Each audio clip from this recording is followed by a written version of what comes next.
আমি কি রাইট বলছি না রং বলছি? রাইট বলি না, রং বলছি।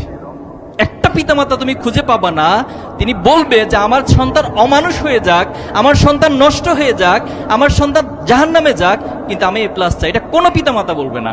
প্রত্যেকটা পিতামাতা আগে এটা এনশিওর করবে যে আমার সন্তান একজন মানুষের মতো মানুষ হোক, এটা আমি চাই। এরপরে তোমার ভালো রেজাল্ট, তোমার ভালো সবকিছু অর্জন পিতামাতাকে অনেক বেশি সম্মানিত করবে। এজন্য ছাত্র শিবির তোমার এই ভালো রেজাল্ট, দুনিয়ার ভালো অর্জনের পাশাপাশি তার চেয়ে বেশি কিছু চায়, বেশি কিছু দিতে চায়। সেক্ষেত্রে তোমাকে সততা শিক্ষা দিবে, কিভাবে সৎ হতে হয়, তুমি কিভাবে এই সমাজকে লিড করবা, দক্ষতা, তোমাকে সেই দক্ষতাগুলো বিভিন্ন নানান আয়োজনের মধ্য দিয়ে গড়ে তুলবে, তোমাকে দেশপ্রেমিক করে গড়ে তুলবে। আজকে আমরা দেখেছি বিগত 15টি বছর যারা এই দেশকে পরিচালনা করেছে তারা কথায় কথায় দেশপ্রেম এবং কথায় কথায় বিভিন্ন চেতনার কার্ড ইউজ করত, এবং এই চেতনাকে তারা একটা বিজনেস ইন্ডাস্ট্রি হিসেবে তৈরি করেছে। এই বিজনেস ইন্ডাস্ট্রি দিয়ে তারা বাংলাদেশ থেকে হাজার হাজার কোটি কোটি টাকা বাংলাদেশ থেকে পাচার করেছে। অথচ সত্যিকারের দেশপ্রেম, সত্যিকারের যে দেশপ্রেম প্রয়োজন সেটা তারা কখনো করতে পারেনি। এই জন্য ছাত্র শিবির আমাদের মাঝে দেশপ্রেম নৈতিকতার সমন্বয় মূলত করতে চায়। আমরা আমাদের অনেক পিতামাতাদেরকে আমাদেরকে মেসেজ করেন বিভিন্ন সোশ্যাল মিডিয়াতে অথবা আমাদের পেজে, আমাদের বিভিন্ন অফিসিয়াল সাইটগুলোতে ওনারা মেসেজ করেন। ওনারা লিখেন যে বাবা, আমার সন্তানকে আমরা অনেক চেষ্টা করছি, কিন্তু সে এত বেশি গেম অ্যাডিক্টেড হয়ে গেছে, সে ডিভাইসে এত বেশি অ্যাডিক্টেড হয়ে গেছে, তাকে কোনোভাবে আর ভালো লাইনে আনতে পারতেছি না, তোমরা মেহেরবানি করে তার দায়িত্ব একটু গ্রহণ করো।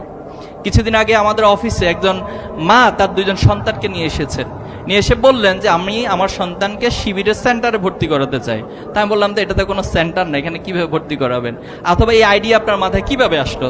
তিনি বললেন যে আমরা অনলাইনে তোমাদের কাজগুলো দেখেছি, তোমাদের কথাগুলো শুনেছি, তোমাদের যে একটা সিলেবাস সিস্টেম রয়েছে, তোমরা কিভাবে একজন ছাত্রকে গড়ে তোলো, টোটাল স্টাডি আমি করে এসেছি, এবং আমার কাছে মনে হয়েছে আমি যদি আমার সন্তানকে তোমাদের হাতে দিতে পারি, তোমাদের এই সিস্টেমের মধ্য দিয়ে দিতে পারি, তোমাদের এই পরিবেশে অন্তর্ভুক্ত করতে পারি, তাহলে আমার সন্তান অ্যাটলিস্ট নষ্ট হবে না, খারাপ হবে না, সে ভালো মানুষের মতো মানুষ হবে। তাহলে আজকে পিতামাতাদের যে প্রত্যাশা, ছাত্র শিবির মূলত সেই একই প্রত্যাশার কাজগুলোই তোমাকে, আমাকে, আমাদেরকে দিয়ে করিয়ে দিবে। আমরা আরেকটা বড় বিষয় যে জুলুম নির্যাতনের মূলোচ্ছেদ করা। ছাত্র শিবিরে তুমি যদি কর্মপদ্ধতি পড়ো, তুমি সেখানে পাবা ছাত্র শিবির 1977 সালে ঠিক করেছে আল্লাহর এই জমিনে সকল প্রকার জুলুম নির্যাতনের মূলোচ্ছেদ করে আমরা ভ্রাতৃত্ব এবং ন্যায়ের সদর উপর একটা আদর্শ সমাজ প্রতিষ্ঠা করতে চাই। আজকে দেখো, তুমি যদি 2024-কে কোশ্চেন করো যে 2024 তোমার আদর্শিক ভিত্তি কি, তুমি কোন থিমের উপরে এত বড় একটা আন্দোলন করেছো, তুমি কি জাস্ট একটা আন্দোলন করেছো নাকি একটা তোমার আদর্শিক পজিশন রয়েছে? তুমি সেখানে খুঁজে পাবা যে দীর্ঘদিন যাবৎ এই সমাজে যে অন্যায় হয়েছে, যে জুলুম হয়েছে, যে নির্যাতন হয়েছে, এই সাতক্ষীরাবাসীও তার প্রমাণ। এই সাতক্ষীরাতে আমরা দেখেছি যে বুলডোজার দিয়ে মানুষের ঘর বাড়ি ভেঙে দেওয়া হয়েছে। কারণ কি? কারণ হচ্ছে তিনি হয়তো ইসলামী ছাত্র শিবির করেন, অথবা জামাতে ইসলাম করেন, অথবা তিনি ইসলামী মূল্যবোধে বিশ্বাস করেন, অথবা তিনি ভালো মানুষ, অথবা তিনি অন্যায়ের প্রতিবাদ করেন। সেই মানুষগুলোর বাড়িঘরকে বুলডোজার দিয়ে ধ্বংস করা হয়েছে না? হয়েছে। এরপরে আমাদের পরিচিত অনেকজনকে আমি পেয়েছি, আমার বিশ্ববিদ্যালয় লাইফে অনেককে পেয়েছি, তিনি বিদেশে যাবেন উচ্চশিক্ষার জন্য, আইএলটিএস এর জন্য তার বাবা গরু বিক্রি করেছেন, গাছ বিক্রি করেছেন, গাছ বিক্রি করে সেই টাকাগুলো রেখেছেন তার সন্তানের আইএলটিএস জিআরইর জন্য পরীক্ষা দিবেন, অথবা বিশ্ববিদ্যালয়ের অ্যাপ্লিকেশনের জন্য তাকে টাকা পাঠাবেন। অথচ সেই টাকাগুলো পর্যন্ত এ সমাজের যারা জুলুমবাদ ছিল, যারা আওয়ামী ফ্যাসিবাদ কায়েম করেছিল, তারা সে টাকাগুলো লুটপাট করে ঘর থেকে নিয়ে এসেছে। কতটা নির্মম ঘটনা এগুলো। তাহলে আজকে যে জুলাই এবং আগস্টে আমরা যা পেয়েছি, যা অর্জন করেছে, সবকিছুর মূল ভিত্তি ছিল এই সমাজ থেকে জুলুম এবং নির্যাতনের মূলোচ্ছেদ করা। তাহলে ছাত্র শিবির 1977 সালে আমরা যে চিন্তা, যে লক্ষ্য ঠিক করেছি, আজকে 2024 এবং 25-এ এসে সেটা বাংলাদেশের আপামর মানুষের, সাধারণ শিক্ষার্থীদের সবাই লক্ষ্য, সবার উদ্দেশ্যে পরিণত হয়েছে। এজন্য আমরা চাই যে এই সমাজ থেকে আলটিমেটলি জুলুম এবং নির্যাতনের মূলোচ্ছেদ হবে। পার্সোনালি এখানে একটা প্রশ্ন এসেছিল যে ছাত্র শিবির করার ক্ষেত্রে আপনাকে কোন বিষয় অনুপ্রাণিত করেছে? দেখো, শিবির হিসেবে কেউ জন্ম নেয় না। শিবিরের কেন্দ্রীয় সভাপতি যারা থাকে তারাও একটা সময় শিবিরের বিরোধিতাই করে, আমরাও বিরোধিতা করেছিলাম। ভাইদেরকে বিভিন্ন প্রশ্ন করতাম যে ভাই আপনারা রক কাটেন, আবার এত সুন্দর সুন্দর কথা বলেন কেন, এই কোশ্চেন আমরা অহরহ করেছি। তো পরবর্তীতে দেখেছি যে আসলে এই যে একটা মিথ, একটা প্রোপাগান্ডা, এটার সাথে বাস্তবতার কোনো মিল থাকতো না। যে বিষয়গুলো আমরা রাসূলুল্লাহ সাল্লাল্লাহু আলাইহি ওয়াসাল্লামের ক্ষেত্রে দেখতাম, আল্লাহ রাসূলুল্লাহ সাল্লাল্লাহু আলাইহি ওয়াসাল্লাম নিঃসন্দেহে আল্লাহর পক্ষ থেকে পাঠানো, শুধু আল্লাহর পক্ষ থেকে স্বীকৃতি নয়, বরং দুনিয়াবি যত একাডেমিশিয়ান ছিল, যেভাবে যত স্কলার ছিল, তারাও তাদের গবেষণা থেকে দেখিয়েছেন যে পৃথিবীতে মানবীয় জায়গা থেকে শ্রেষ্ঠতম স্থান দখল করে আছেন মুহাম্মদুর রাসূলুল্লাহ সাল্লাল্লাহু আলাইহি ওয়াসাল্লাম। সেটা শুধুমাত্র তার ব্যক্তির গুণাবলী নয়, একজন লিডারশিপের গুণাবলী, একজন ফ্যামিলির প্রধানের হিসেবে গুণাবলী, একজন তার নেতা হিসেবে অথবা সমাজ পরিচালক হিসেবে যত দিক রয়েছে সব দিক থেকে সেরা মানুষ হচ্ছে রাসূলুল্লাহ সাল্লাল্লাহু আলাইহি ওয়াসাল্লাম। অথচ তুমি হিস্ট্রি পড়লে পাবা যে সে মুহাম্মদ রাসূলুল্লাহ সাল্লাল্লাহু আলাইহি ওয়াসাল্লামকে সে সমাজের যারা জাহিলিয়াতের সমাজে ছিল তারা পাগল বলতো, নাউজুবিল্লাহি মিন যালিক। এরপর বলতো তিনি হলেন জাদুকর, তিনি হচ্ছেন বিভিন্ন ধরনের জাদু দিয়ে মানুষকে আকৃষ্ট করে, তিনি গণক, তিনি কবি। তো যখন এই প্রোপাগান্ডাগুলো চালানো হতো তখন আরবের মানুষরা, মক্কার মানুষরা আল্লাহ রাসূল সাল্লাল্লাহু আলাইহি ওয়াসাল্লামকে দেখতে যেতেন যে পাগলটা কেমন একটু দেখে আসি, এই গণকটা কেমন একটু দেখে আসি, এই জাদুঘর কেমন একটু দেখে আসি। তো যখন তারা দেখতে যেতেন তারাই বাস্তবতার সাথে আর প্রোপাগান্ডার সাথে কখন মিল খুঁজে পেতেন না। পরবর্তী দেখো তারাই আল্লাহ রাসূলের প্রতি আকৃষ্ট হতেন এবং তারা ইসলাম গ্রহণ করতেন। তা আমাকে পার্সোনালি যদি প্রশ্ন করা হয় যে আপনাকে কোন বিষয়গুলো বেশি আকৃষ্ট করেছে, আমি যখন এসএসসি এবং দাখিলে এ প্লাস পেয়েছিলাম তো তখন একটা এ প্লাস সংবর্ধনা হয়েছিল।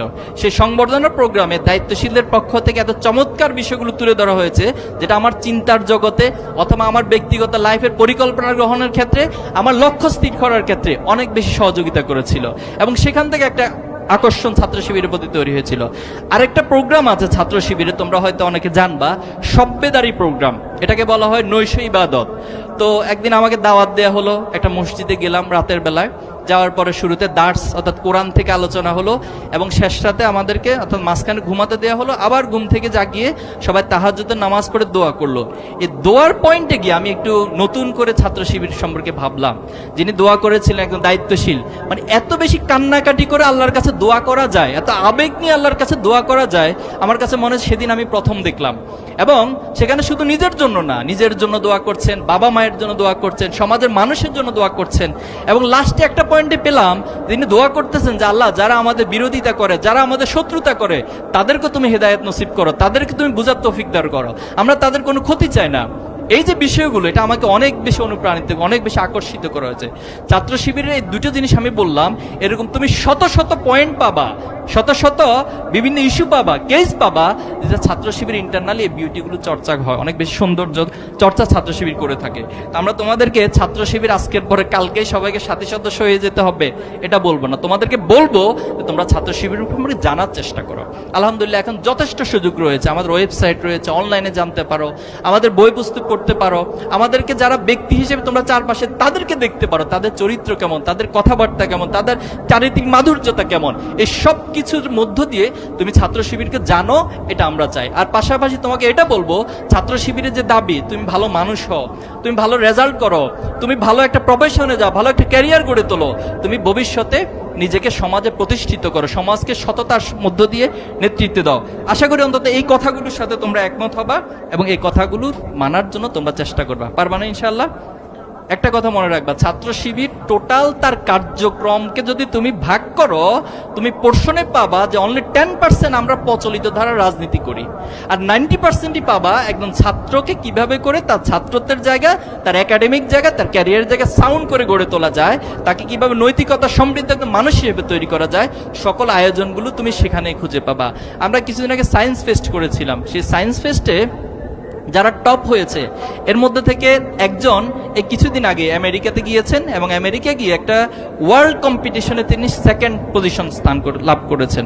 আলহামদুলিল্লাহ, এরপরে আমরা তাদেরকে বিভিন্নভাবে প্রমোট করছি, আমরা তাদেরকে নিয়ে আয়োজন করতে ফিউচার সায়েন্টিস্ট যারা ভবিষ্যতে বড় বিজ্ঞানী হবে, আমরা তাদের মধ্যে স্বপ্নগুলো জাগানোর চেষ্টা করতেছি যে তোমরা বাংলাদেশে বসে আমাদের যে ব্রেন ড্রেন হয়, অর্থাৎ আমাদের মেধাগুলোর যে বাইরে পাচার হয়ে যায়, বাইরে চলে যায়, বাংলাদেশের সুযোগ সুবিধা, অবকাঠামোগত সুবিধা পাওয়া যায় না, গবেষণার সুযোগ সুবিধা পাওয়া যায় না।